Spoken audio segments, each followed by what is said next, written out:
namhlanje ubizwa ngenyoni umuhlala umfazi omnyama ubizwe ngedimoni muhlabile for abadala bakubiza ngenhlobo endiyala mosaqoka impahla yakhe amanga aqoka ibheshu manje bazothi ngiyasangana okuyibuyela esimpandeni ngithi kunesisho sakithi kwaZulu esithi liyaxoshwa noma libhekile. Kuphinde futhi kubeke nesisho esithi kushelele ulwimi. Lapha ngikuphathele kuMthandeni Igcokamelisha Manqele, umfoka Mashando. Lensizwa ke nokho ibenza umcimbi kuba indumezulu obukade kusemdletsheni. Lo mcimbi ke usewuthathe njengomcimbi ka ahlose ukwenza minyaka yonke. Njengoba kuma kasingaphazami ngithi ke unyaka kwesibili lo mcimbi ke uthatha ke usalapha endaweni yasemakhaya kwelasemdletsheni. UMthandeni bekadekelela ndeke lonke uhlobo ke lwabaculi kusaleke ngaphandle yilabo nalabo nje.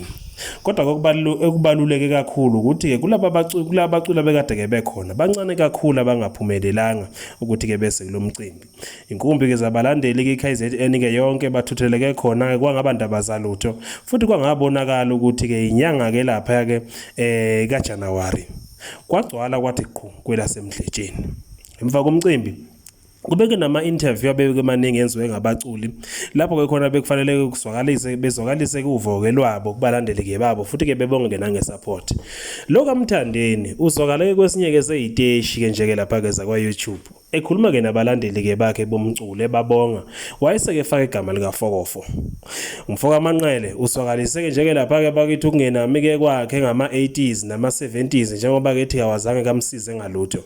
Lo kaManqele kugijime ke waya lapha yake kuyinhlaka production wayothi ke nje ke umculo ke wama-70s awuzange kuzomsize ngalutho. Uthi ke ama-70s nama-80s hayi suka indaba yakho. Uthi yena usizwe ngama-2000 nama-late 90s. Kodwa ke futhi uthi ke ngokusho kwakhe ubengaqondanga ukusho ke olubi. Uthi ke ngalolu limi alukhulumile ubengaqondanga ukuthi ke kube ulimi konenhlabathi olungakhoneki ukulaleleka. Njengoba ke phinde ke wabuya ke futhi waxolisa kubona wathi ke yebo ulimi kolishelelelile uyacela ukuthi ke bekuthole ukumxolela ngaphakathi kubona ke enhlizweni zabo yilabo ke nalabo abatheke yanganambathiseka kahle ke lenkulumo. Njengoba ke nekuvezile ukuthi kubengaqondanga ukuthi ke abanamsebenzi walutho ama-70s nama-80s. Uthi kahle kahle beqonda ukuthi ke lo mculo lo walolu hlobo lwakudala olwalalelwa ngama-80s nama-70s. Uthi ke lolo hlobo ke lomculo yena zange luze lumsebenzele. Uthi uhlobo kolumsebenzele kakhulu yilolu ke lolesisiqi ke samanje lwama-90s lwama-late 90s kanjalo ke nolwama-2000. Nakuba abantu ke bengayinambithisisiki kahle ke lenkulumo kuthiwa ke mangabe ufuna ukuyilayela kahle uhamba ulayela inkulumo yakhe koqala wemfoka Manqele bese kulalela ke nale nosuyishilo njengamanje bese kubona ukuthi ngabe khona yini okuhambisanayo. Kulezi inkulumo zombili kukhona okungahambi okungahlali kahle.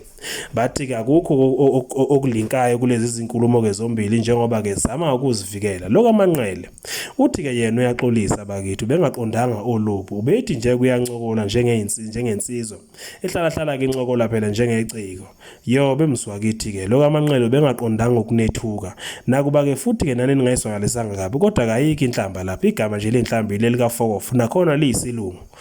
Kodwa ke yena uthi cha bakithi bengaqondanga olubi ucela ke nikuthole ukuthula nimxolele bakithi bengaqondanga lokho enicabanga. Ngokubuza namhlanje ubizwa ngenyoni umuhlala umfazi omnyama ubizwe ngedimoni muhlabile for abadala bakubiza ngenhlobo endiyala mosaqoka impahla yakhe amanga aqoka ibheshu manje bazothi ngiyasangana okuyibuyela esimpandeni ngithi